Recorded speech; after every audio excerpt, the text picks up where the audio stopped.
Kwa Nyamonge hiki kitu cha kufanya ni kikubwa sana, na pia naweza nikasema Nyamonge isiishie hapa, tuongeze nguvu kubwa zaidi ya hapa.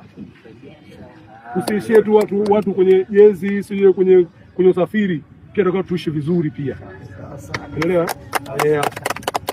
Kwa peke yake analeta wadau, na sisi wenyewe pia tutapaza sauti zetu kuleta wadau. Kuna klipu 2-3 nimefanya hapa na Azam, wadau waje wawekeze.